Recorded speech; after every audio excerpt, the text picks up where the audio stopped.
La Ruta del Rock, todos los miércoles de 19 a 21 horas. Ahora nos podés ver y escuchar al mismo tiempo. Seguinos en vivo desde Facebook.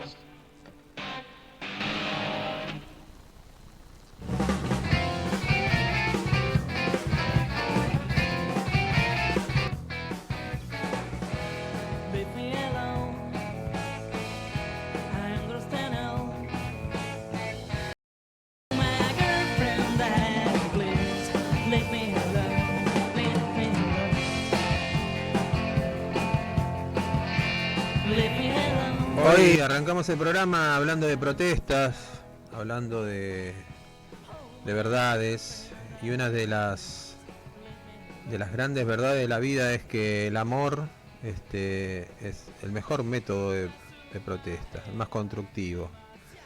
Y si escuchamos Fan People, lo relacionamos, lo linkeamos directamente con el amor, ¿no? Y bueno, tenemos la posibilidad de charlar con un periodista, con un comunicador, con un autor de este libro que se llama La mejor protesta es el amor. Él es Norberto Alfano, hoy vecino de Florencio Varela, así que dentro de poco lo vamos a nombrar vecino ilustre. Ha habido cada vecino que, si no nombramos a Norberto, le damos la bienvenida en Toma la Ruta. ¿Qué tal, Beto? ¿Cómo estás? Hola, ¿cómo están? ¿Todo bien? Bien. Un gusto poder charlar con vos a tan cerca de haber dado a conocer esta obra, ¿no? Periodística. Contanos un poco, ¿cómo lo definirías al libro? Bueno, el libro se llama La mayor protesta es el amor, diálogo sobre Fan People y el hardcore punk. Tratando de resumirlo un poco, la intención del libro es mostrar, como dice la contratapa, el lado B de una historia, porque no es una biografía sobre Fan People, sino que trata de mostrar otras actitudes, inquietudes que tuvo la banda y que también ayudó a forjar, ¿no? un montón de iniciativas. Por un lado, el vínculo que ellos tenían con los colectivos políticos y contraculturales de aquel momento, estamos hablando de la década de los 90. Y bueno, todo el material de esos colectivos, por ejemplo, siempre estaba en los shows de Fan People, ¿no? O en la mayoría de los casos. Claro. De hecho, cuando viajaban al interior también tenían un encargado que justamente pasaba por estos lugares a recoger libros, fanzines, publicaciones, y eso todos también lo llevaban al interior del país, así que también hay un dato muy, muy interesante, más que de color, ¿no? Claro.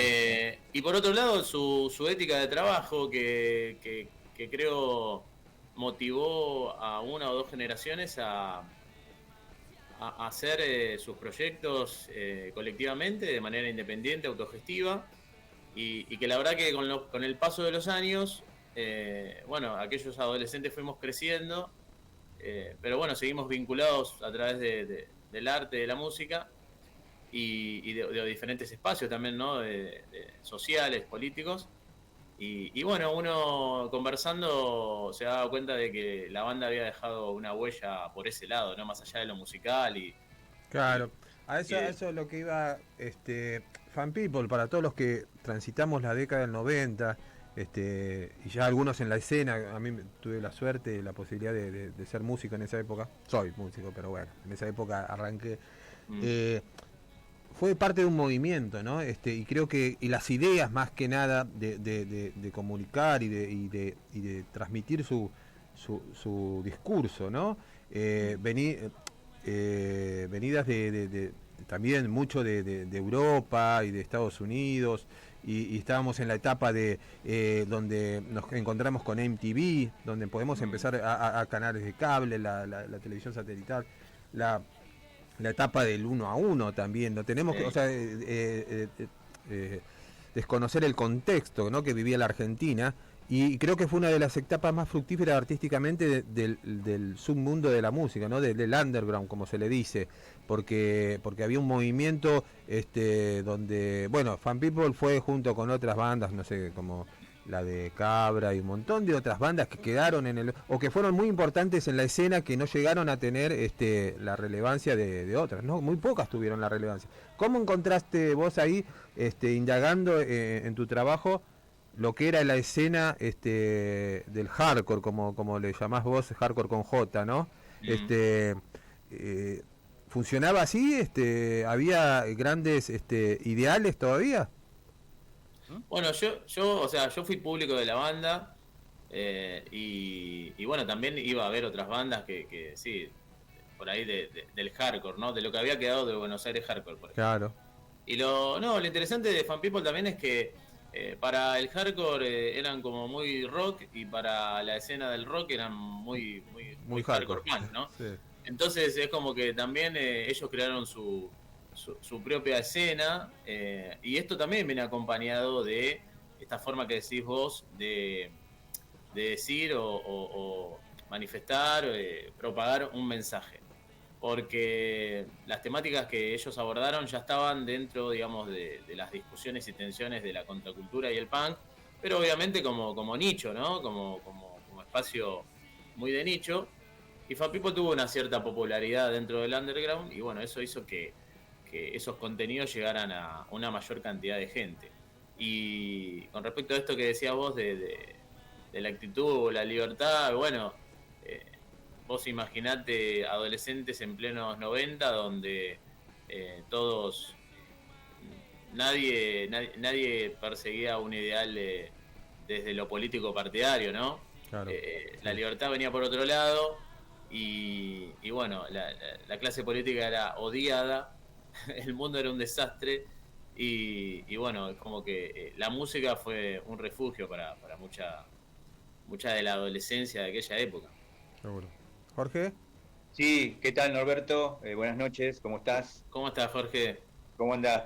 No tanto tiempo, pues bueno, me Eh, gustaría sí, no ser autorreferencial, pero qué en este raro. caso sí lo voy a hacer porque el surgimiento del libro, como bien dijo Norberto, fue en el 2015, que justamente nosotros éramos compañeros en el taller de periodismo de rock que se hizo en la Universidad de Quilmes, un evento muy interesante capitaneado por Elizabeth Ambiamonte, una gran periodista de rock también, como así lo es Norberto, ¿no es cierto?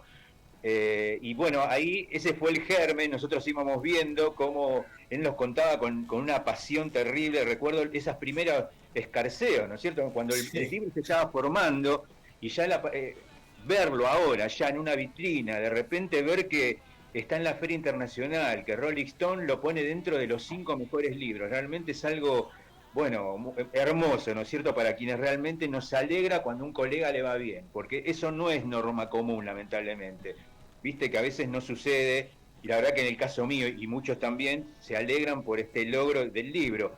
Pero a ver, quiero ir directamente al libro específicamente. Sabemos que Necro o Bob Moon King, ¿no es cierto?, interpelaba a su público, agitaba, sí. y también hay un hecho muy interesante que él hacía participar a las mujeres en el pogo, en el mosh. Contanos un poco cómo fue esa vivencia, porque en realidad en esa época ya era vanguardista en el hecho del trato de algunos temas, por ejemplo, el de la mujer, el del aborto. Contanos cómo fue un poco eso. Sí, bueno, yo recién hablaba un poco de que Fan People creó su propia escena, y en esa escena uno veía que en los conciertos había muchas más mujeres que en otros recitales, por ejemplo, ¿no? Y eso obviamente tuvo que ver con letras que incluían a la mujer en el mismo sentido y lugar de pertenencia que el hombre. Eh, ya en el segundo disco, en Cuncuma, hay una canción que habla sobre una chica a la que la hacen abortar para que el pueblo no se entere que estuvo embarazada, por ejemplo, ¿no? Bueno, y eso ya era un tema que, por ejemplo, vos en otras bandas no lo encontrabas, por lo menos tratado de esa manera. Eso hizo incluir a las mujeres dentro de un show.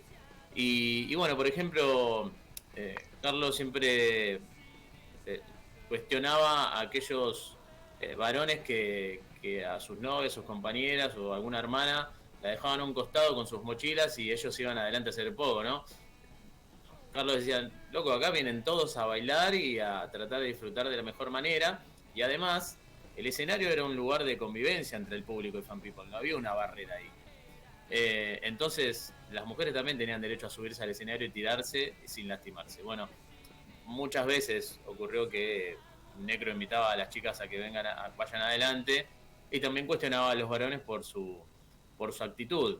Y bueno, ya con el tema del aborto y la decisión de la mujer sobre su cuerpo, ya después en el 97, con G. Debris arman el split, el aborto ilegal asesina mi libertad, y ahí ya eso ya es una exposición ya fuerte del tema, que como les decía recién también eran tensiones y discusiones que estaban dentro de la contracultura, porque en la contracultura también había mujeres participando, pero bueno, esto obviamente le da mayor visibilidad, porque está en la tapa de un disco, venía con un flyer con el título del vinilo, y adentro decía que si podías lo fotocopiaras y lo divulgaras en tu barrio.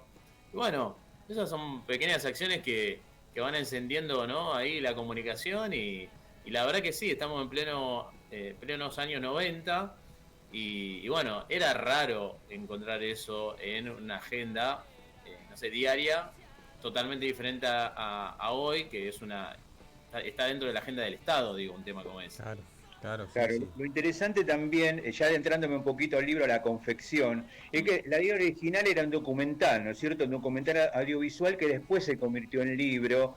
Contanos cómo fue un poco recuerdos de esas primeras épocas, como acabo de decir, cuando vos ya tenís la idea primigenia del 2015, que ya empezabas a hacer entrevistas, y quizás todavía no tenías formada la idea de un libro, sino que iba a ser otra cosa y se fue convirtiendo. Contanos cómo fue ese proceso. Sí, pasa que en esa época yo estaba muy cebado con los documentales, esa es la realidad. Y bueno, ya como que arranqué ambiciosamente, con la idea de un documental sobre esto, y después ya, bueno, empezaron a haber complicaciones con cuestiones de armado, ¿no? De organizarte con el entrevistado, con los chicos que tenían las cámaras, con mis tiempos, como que se venía complicando eso, distancias, ¿no? Y con el tiempo me di cuenta que la verdad que no quería que también el documental quedara en un canal de YouTube, si bien Internet es como un acceso a casi todo el mundo hoy y cualquiera puede ir y verlo, pero también me parecía como que quedaría perdido ahí entre tanta demanda. Así que con el tiempo me pareció que lo mejor era llevarlo a un libro que esté en papel y tinta, que me parece que tenía que ver más con la historia de la que estaba hablando, y también las motivaciones también van cambiando, el objetivo va cambiando, porque en los últimos años nosotros tuvimos una reconstrucción histórica del punk y del hardcore a través de libros y documentales, y bueno, también me pareció que Fan People merecía tener por lo menos esta mirada dentro de esa reconstrucción, y lo mejor iba a ser un libro. Dentro del libro también es algo que me pareció también, también un tema a tocar. Hay aproximadamente 30 entrevistados aproximadamente, pero me llamó la atención el hecho de que de repente los músicos de Fan People, que sé que lo has contactado, de repente no han querido participar. Contanos cómo tomaste esa reacción de repente.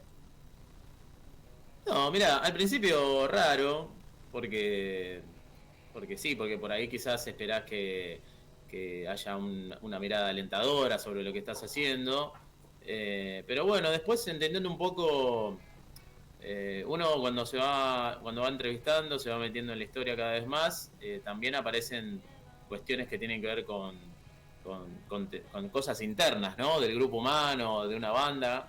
Y bueno, entonces puedes llegar a entender por qué hoy no quisieron, digamos, por ejemplo, sumarse con un texto o lo que sea. Yo me comuniqué con la primera formación, les conté por dónde iba y los invité a que si querían podían participar escribiendo o sumando su testimonio, como quieran.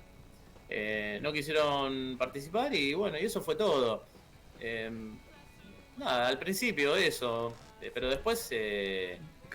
yo ya sabía que la historia iba del escenario hacia afuera, que como decía al principio, no es una biografía, entonces es más un punto de vista de lo que fue aquella experiencia que contar cronológicamente la historia de la banda y sus discos. Así que Claro. nada. Es como que la historia o la acción que generó la banda es más importante que la banda en sí. O sea, Pero total, claro, su obra, la obra de Fan People trascendió a las personas, ni hablar. Y Beto, ¿cómo describirías vos a Necro como artista, como músico, como actor cultural de toda una generación? Me parece que fue y es un agitador cultural, desde el terreno que le toca, que es arriba de un escenario y bueno, él también tiene sus publicaciones, hace sus fanzines, a veces hace recopilaciones de sus fanzines. Algunas cosas que sostiene me parecen importantes, como tenerlas ahí siempre a mano. Y bueno, no, me parece eso, un agitador cultural y un tipo rupturista, ¿no? Con un montón de cuestiones dentro del rock. Eh, eso. Importante tener ese tipo de personas, ¿no? Bueno, acá en Varela tenemos una relación con Fan People desde sus inicios. Han tocado muchas veces. Han tocado acá a una cuadra, donde era un boliche que se llamaba Taos. Sí. Y fueron, o sea, hubo una gran camada de gente y de chicas y chicos que iban a verlos y de bandas que se formaban en base a eso también, porque sacando un poco también, corriéndonos un poco de lo ideológico y de lo del mensaje, musicalmente también generaban una fiesta, ¿no? Y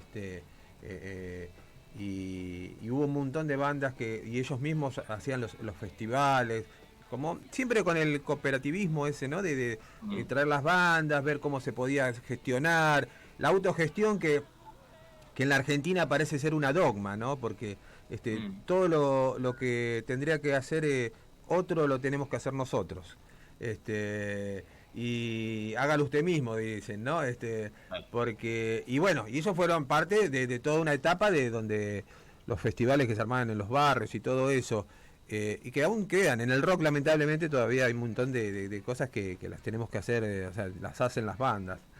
Tu proceso de elegir el tema, el tema ya lo tuviste incorporado siempre desde que escuchabas la banda, o sea, es como que elegiste eso antes de saber que ibas a escribir un libro sobre Fan People. Y sí, un poco sí, porque cuando la banda se separó, a mí me pareció que había dejado, digamos, todo esto de lo que estamos hablando, lo había dejado, había quedado algo en el aire y que en algún momento había que hacer algo, ¿no? Con respecto a eso. Después se van subando como motivaciones, ¿no? Porque, como les decía recién, yo me encontré con el correr de los años, me encontré con gente que al final estaba pensando de la misma manera que yo, similar con respecto a lo que fue esa experiencia con la banda. Eso por un lado. Y bueno, también un poco es devolverle al punk lo que nos dio, ¿no? Ojalá este libro se sume a otros que ya son material de estudio. Por ejemplo, el punk es una materia de estudio, ¿no? Sí.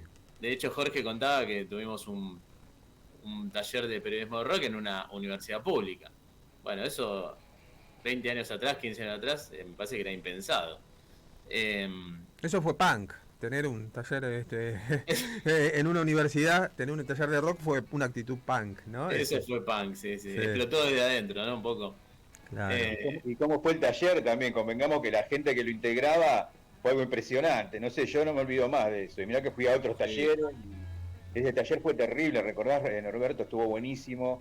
Cada uno venía de un mundo diferente. Sí. Y cada uno aportó desde su mundo, ¿no es cierto? Sí, no parábamos de aportar, me acuerdo, de hablar y también de discrepar también, ¿no? Porque además fuimos alumnos de diferentes generaciones y bueno, cada uno con su arraigo con la música y el arte y la verdad que sí, ahí en ese taller hubo discusiones, hubo un montón de aprendizaje, ¿no? Porque uno aprende del otro constantemente, así que sí. Norberto,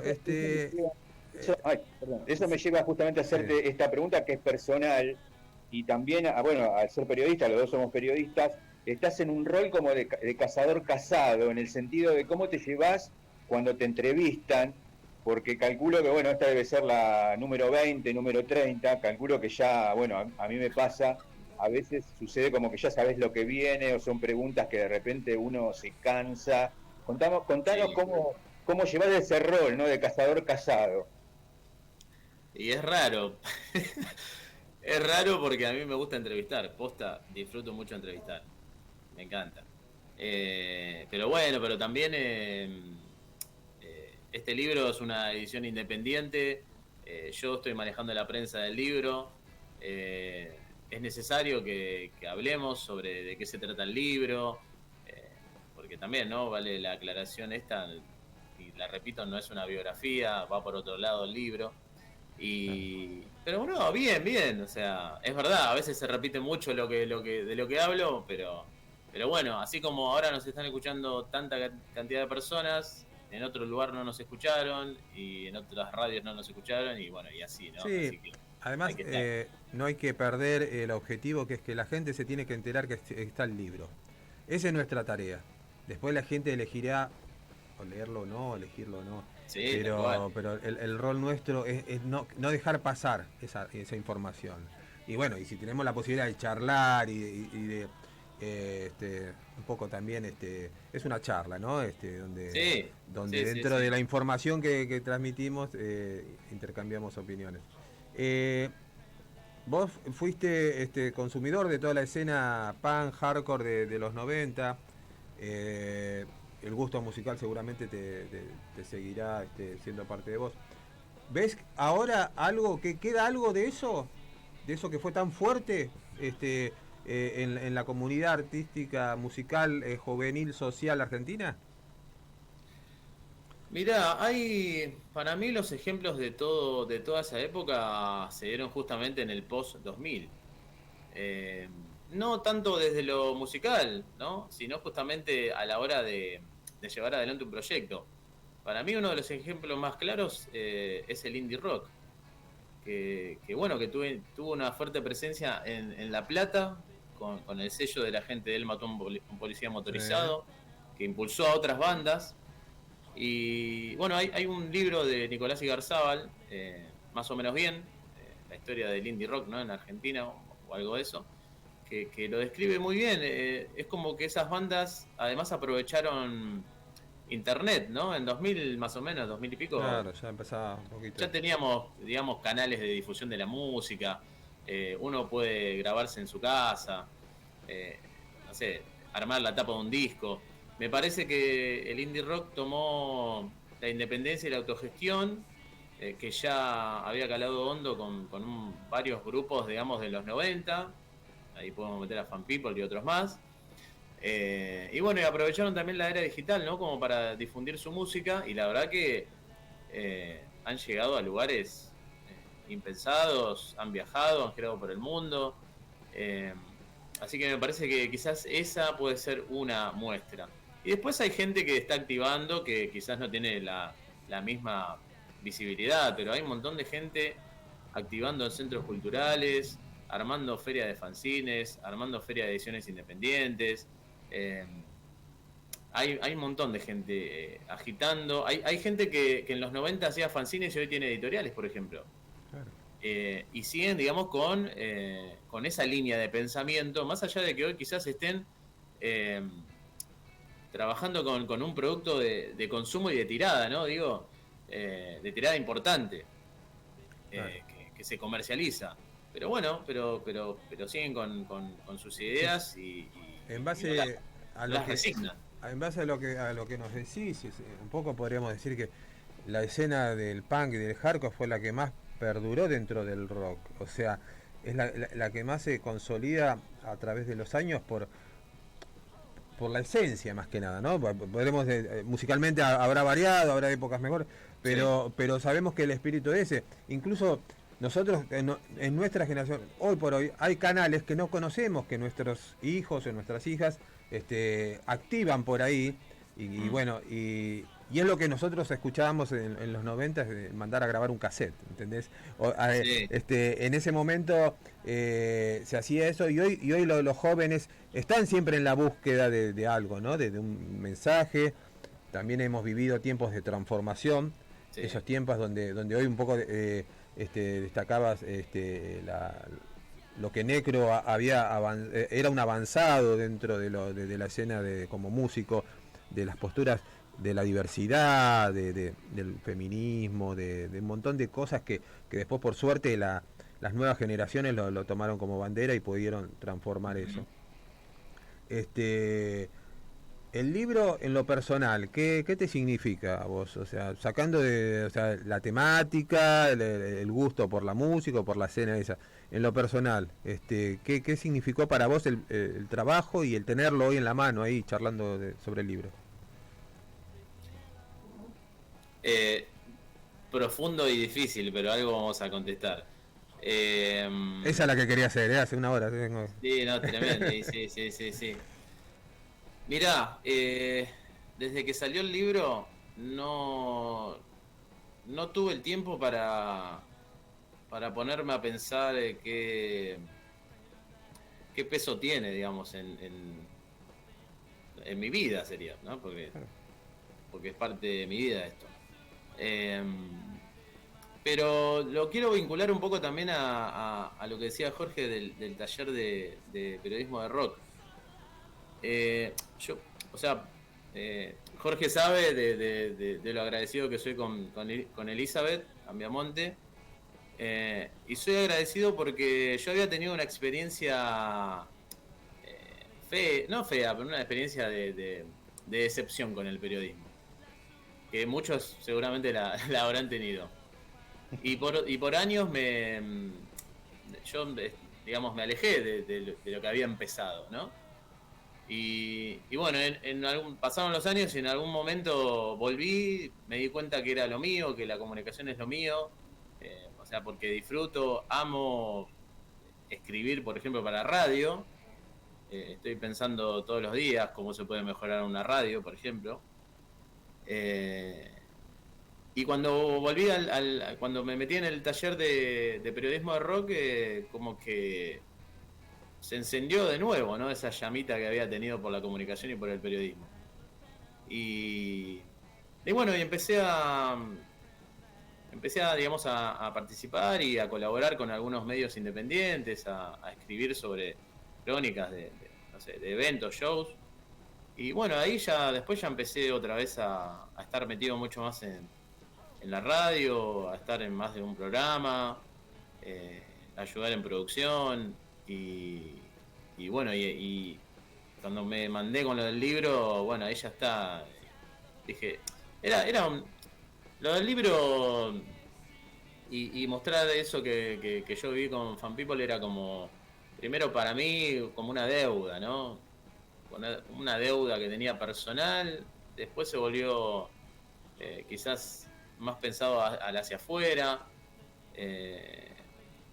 así que bueno, esto, ¿no? Que quiero volver a eso, que el libro también me parece que me devolvió y como que me dio una mayor motivación a querer seguir aprendiendo, Claro. a leer más, no sé, a escribir, no sé.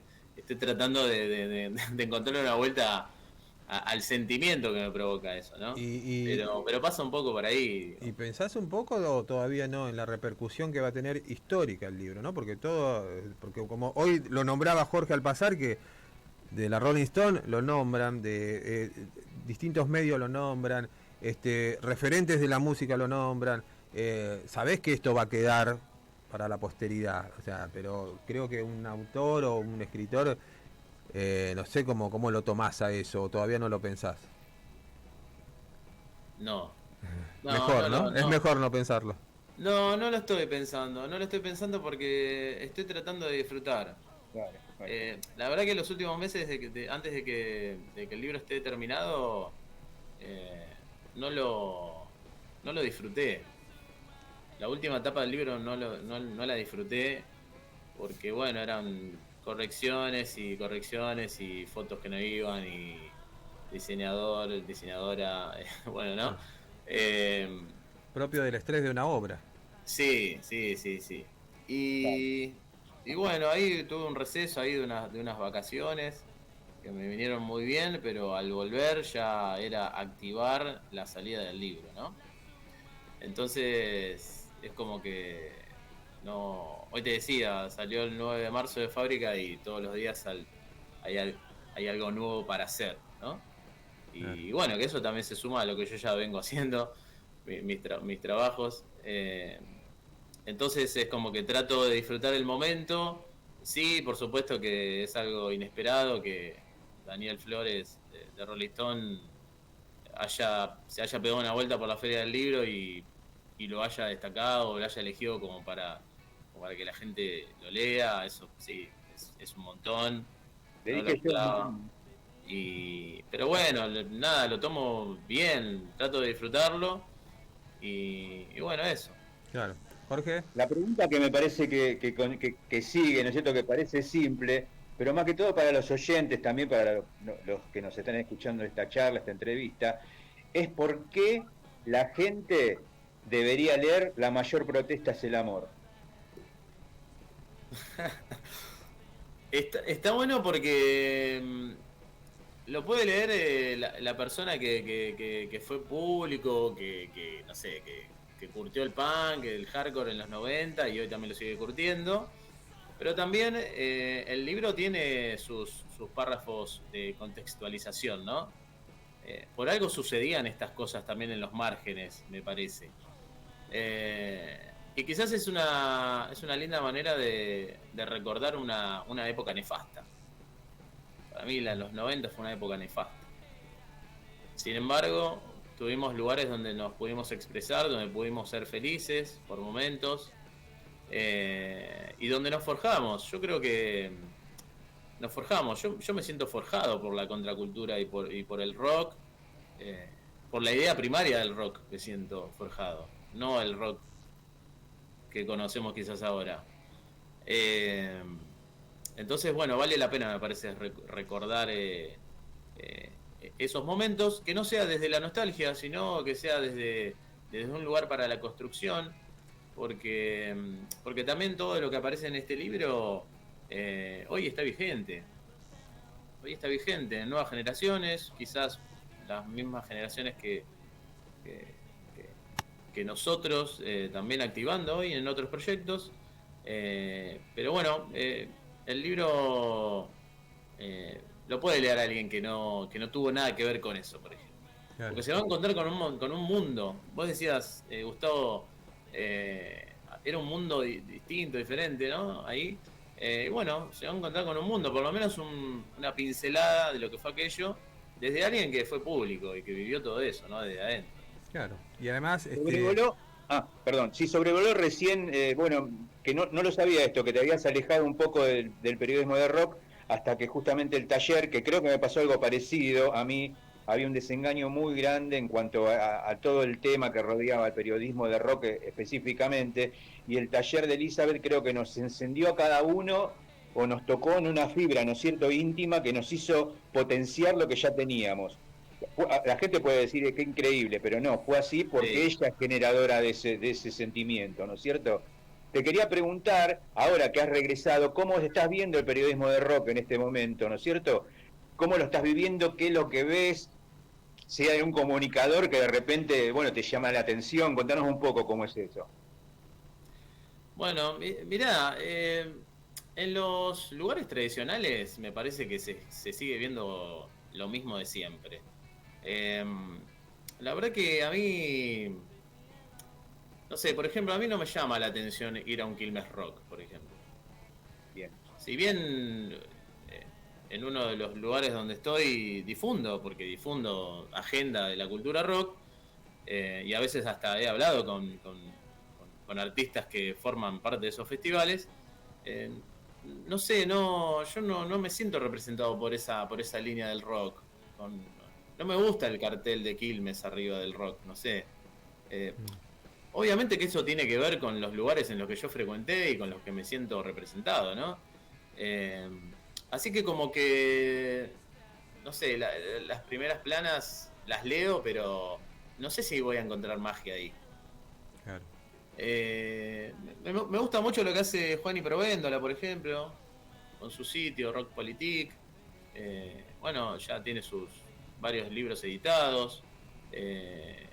Además es un hacedor de textos, porque está todo el tiempo, toda la semana subiendo algo de lo que vive, de lo que ve. Así que me gusta lo que hace Juani, por darte un ejemplo. Pero me gusta encontrar sitios nuevos, así sitios independientes, a ver qué está pasando, porque ahí es donde uno también a veces descubre bandas nuevas, por ejemplo. Claro, y además creo que Beto, el rock está donde no está el rock, o sea, ahí se está generando el verdadero rock, ¿no? Que es que siempre, como decís vos, un poco ahí en el subsuelo, ¿no? Creo que Sí. estamos, que tenemos que nosotros como comunicadores la meta o el deber de escarbar, ¿viste? Ya los popes, los grandes, la grande escena del rock, eso ya está en un museo, digamos. Creo que el rock siempre se tiene que transformar, se tiene Sí, salvo que haya una propuesta audaz, ¿no? De alguna banda que ya esté en el mainstream y que digas, bueno, ok, acá paramos la oreja, a ver de qué se trata, qué podemos, de qué podemos hablar con esto, ¿no? Pero bueno, yo por lo menos no la estoy encontrando y siempre pensé que las mayores propuestas, las más interesantes están en el underground. Pero porque me parece que hasta el mismo ambiente es el que hace que esas propuestas estén muy buenas, por ejemplo. Claro. Habrá que ver el día de mañana si esas propuestas que nosotros hoy vemos en el underground, si en 10 años o menos llegan a un lugar o a otro lugar, si se mantienen, digamos, con esa esencia o no. ¿No notás que las redes, la virtualidad un poco potenció o dio más opciones para que ese underground llegue a la gente un poco más? Hoy vemos que quizás una banda saca un tema y tiene, no sé, 10.000 visualizaciones o 20.000 en una semana, ¿no? Sí. Algo que imagínate lo que hubiese sido hace 10 o hace 20 años. Pero que bueno, sobre serían discos, le darían los discos de platino, todos esos quedaban de oro, claro, sí.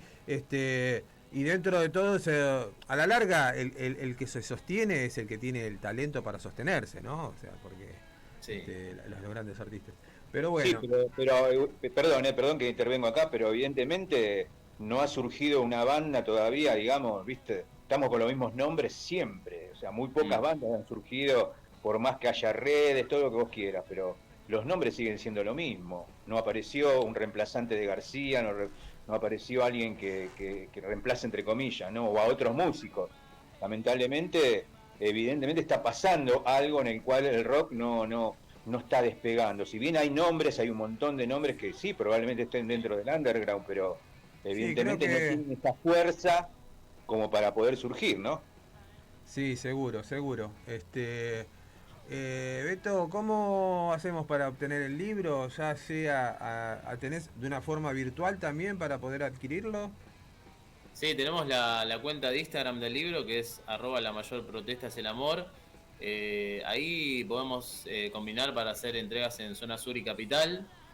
Y la gente del interior se puede comunicar con Tienda Inerme en Instagram, que ellos son los encargados de enviar libros al interior del país. Bien, sí. Además hay lugares físicos en Capital, Tienda Catch, Almacén Mala Difusión. ¿Y acá en Zona Sur tenés algo en tu casa? ¿Vamos a tu casa a buscar el libro? No hay ningún problema, me escriben y pasan por acá, mejor para mí. Sí. Y se llevan el libro. En Zona Sur se vende en Zenon de Quilmes, en el Rebrote, una casa cultural también, que pueden escribir a su Instagram y pasan. Y bueno, y si no, escriben ahí al Instagram del libro y combinamos. Claro, seguro. Lo importante es tenerlo y tenerlo físico y bueno, eso también tiene su encanto, aparte de la practicidad. Para mí es más fácil leer un libro que ver un teléfono. Un ebook. Sí. Así que bueno, Beto, un gusto tenerte acá, tenerte en este momento tan importante para tu laburo, para tu carrera, que lo compartas con nosotros y ser parte de esa difusión que tenemos que tener para que la cultura rock tenga su basamento en la gente, ¿no? Que es el público, es el último y el primero más importante, que es el que decide, ¿no? Después todos los actores del universo del rock estamos ahí para que el público la pase bien y bueno, y creo que los comunicadores, los periodistas, los escritores tienen su tarea fundamental en esto, así que vos sos uno de ellos, ¿eh? Contanos esto, por favor, perdón, antes de irnos, terminamos, porque sí. Norberto es un gran periodista, más allá del libro, y tiene 2 programas en el aire. Contanos dónde te podemos escuchar, por favor. Sí. De lunes a viernes, de 13 a 16, estoy en Radio FMQ con Enemigos de la Siesta. Y los martes, de 20 a 22, en Radio Colmena con 2000 Hombre Digital. Así que ahí estamos. Y ahora que es vecino de Varela, vamos a tener una columna en la radio municipal. ¿Qué te parece? Bueno, dale, ¿por qué no? Podemos charlarlo tranquilamente. Seguro, seguro. Beto, gracias. Y bueno, la gente que busquen el libro, la mejor protesta es el amor. La mayor protesta es el amor. Que apoyen, porque esto es como todo lo que sale nuevo necesita un respaldo, necesita un acompañamiento de la gente, del público, como una película en el cine, como un disco en una batea, como todo. ¿Para qué? Para que no nos sigan vendiendo verdura, tenemos que empezar a leer, a seguir leyendo. Así que gracias, Beto. Nosotros, Jorge, nos vamos hasta el próximo miércoles. ¿Qué te parece? Perfecto, hermoso. Sí.